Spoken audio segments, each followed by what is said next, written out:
What's up, guys? If you're not subscribed, please subscribe. Also, please smash that like button on the video and enjoy the show.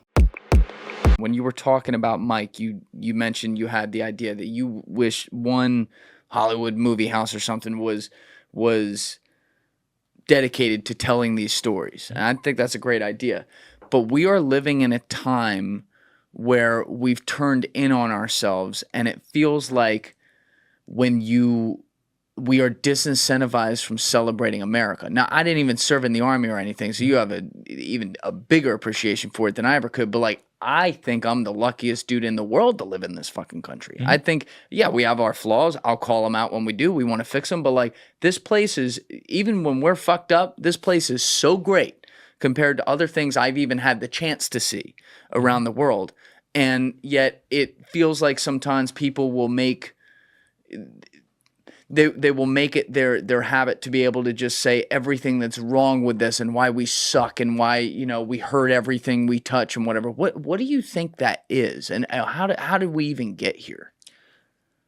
There is a whole new perspective on America.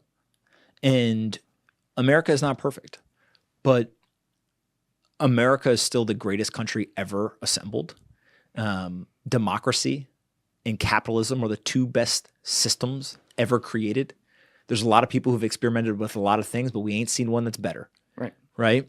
And the only thing that you need to measure as to whether America is still great or not is there a line out the door of people trying to get in? Yes. Because there's a lot of countries where the line is headed out. They don't want to be there. They're leaving. They're voting with their feet and their wallet. Yes. America is still the greatest beneficiary of that movement in terms of people wanting to come to our country. And our country really was built by immigrants. Yes. And when you look at how the country was built, we used these systems around democracy and capitalism to drive performance. And if you think about in companies, right, there's a huge study done. There's a book called The Outsiders, I think it is. And what they talk about is I think they follow 8 or 9 different CEOs. And they basically say, why are these companies so great? There's a couple of commonalities. The first is they have very decentralized governance. So the CEO doesn't make all the decisions. The CEO says, you're a smart person. You're an A player. You manage this division. Make the decisions.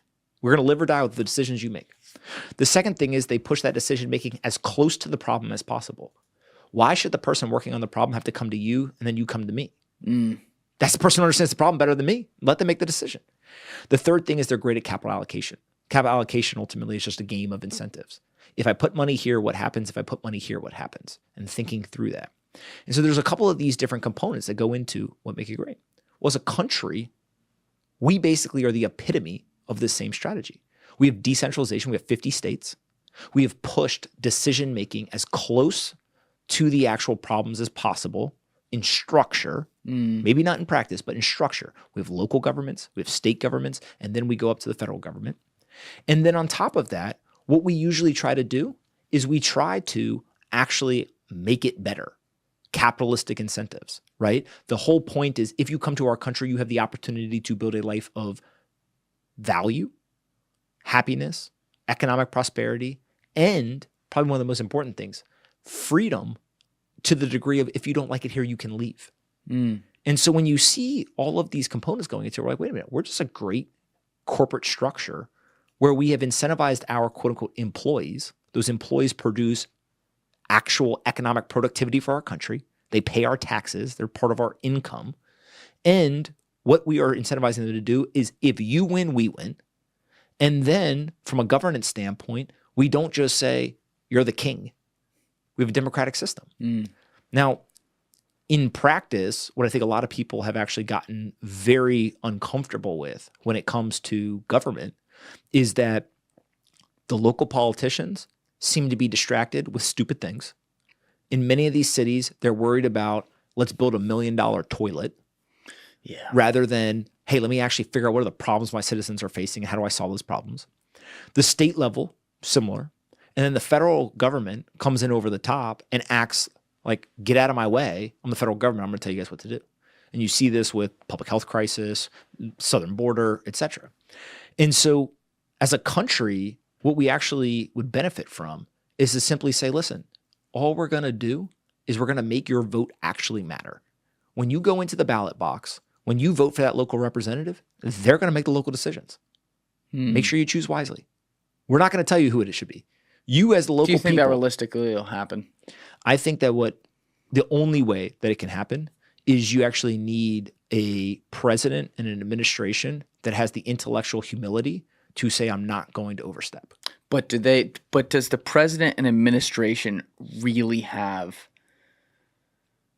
this is not the conspiratorial stuff, but do they really have that level of control over things? Yes. You think so? I think that leadership matters. And I think that there are certain people who, frankly, I don't know if I'd be like, oh, this would be the best president, right? I don't think that we know enough about different people who want to be president, et cetera. But I think that if you put the right people in place, they will get things done.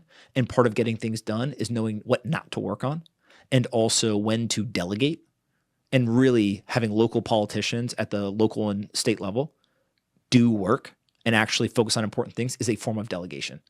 It's to say to them, hey, it's not up to the federal government to make this decision. Ball's in your court. Yeah. What do you think your people should do? And then what you end up doing is now you allow the states to compete. And we saw this a little bit during COVID. Right? Yes. We saw California and New York lose a lot of people to Texas and Florida. That was straight competition. They got you back, right? though. Well, they got you back. Here's part of what I think is really interesting, right? Is individuals then start to ask themselves, what do I really care about? Do I care about paying 10% lower taxes? Do I care about some degree of freedom that may not be afforded to me somewhere else? When I left New York, they were doing all kinds of crazy stuff around public health, things that I didn't necessarily agree with. That was what, like December, January, I left 2020, in 2021? Yeah, December of 2020. So before Miami and all that got really hot, and I thought I was going for the winter. I literally was like, hey, this is going to blow over in 3 or 4 months. I'm just going to go down there, right? My wife and I, we're going to hang. We're going to come back. And then more people started showing up. New York kept getting crazier, right? And it was just like, there's night and day difference here. But then at some point, I said to myself, wait a second. Actually, they're kind of back to even ground. New York isn't doing all kinds of crazy nonsense. Florida's doing what Florida's been doing. So on that standpoint, they're actually equal. There's crime all throughout this country. And when you look at the crime statistics, it is actually very telling. Guess where a lot of the crime happens? Where there's a lot of people. Yeah. No shit. Right? California's got crime. Texas got crime. Yep. New York's got crime. Florida's got crime. Right?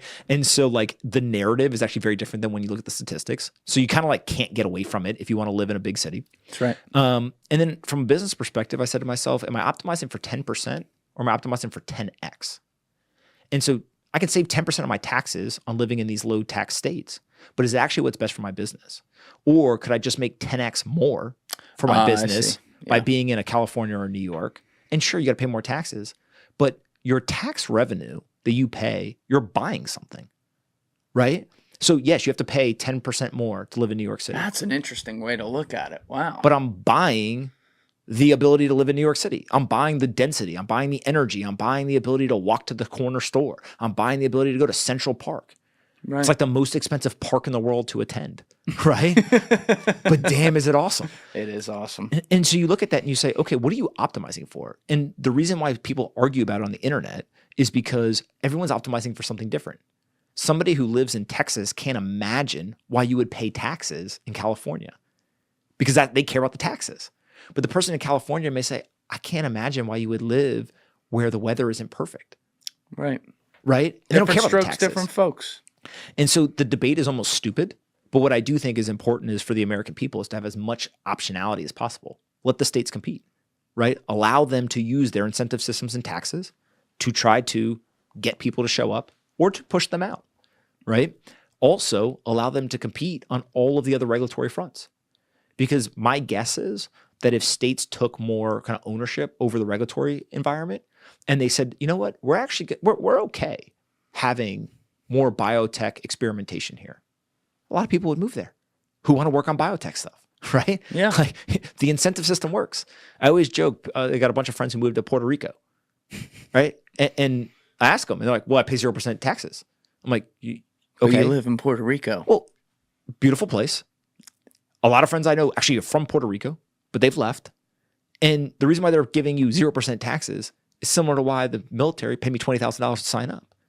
If you're dumb enough to sign the contract, we'll give you 20 grand, right? like that was kind of the, joke's on me, right? In hindsight is like, damn, they got me for 20 grand. They got 6.5 years of my life. Yeah. So same thing here. It's all incentive systems. And so I do think that a huge, kind of issue of our time is none of our smartest friends are going into politics. Oh yeah. It's all the dumbasses. How do we get them to do it? Now, here's the other thing. Who wants that job though, Pomp? Who wants that's to the do thing, that? Is now? people ask me all the time, would I ever do it? And I say to them, absolutely not. Right? One, the structure, the bureaucracy of it, I don't actually think you can get that much done right now because you at the top don't have the leadership that pushes it down. The second thing is it's very stressful, right? like it's incredibly stressful. And so there's an element of serving your country, and you can do that in a lot of different ways. I actually think finance and tech get a bad name because people are like, oh, you're just trying to get rich. But another way to view it is that they're serving their country by being able to drive as much tax revenue for their country as possible. I see what you did there. Well, think about it, right? Is right now, the United States government runs a $2 trillion deficit, meaning that they spend $2 trillion more than they make every single year. Sounds good. And so that's unsustainable, right? We have $34 trillion on its way to $35 trillion of national debt that we owe to the earth, right? Everyone else has our debt. And so when you look at this, you're like, okay, wait a second. We really have two different options. We can either stop spending more than we make and we can balance the budget, pay down our debt, or we can make more money. And the way that the quote unquote government makes more money is they have to drive more tax revenue. Thank you for watching the video, guys. If you haven't already subscribed, please smash that subscribe button and check out this clip's full podcast episode by clicking here or in the description below.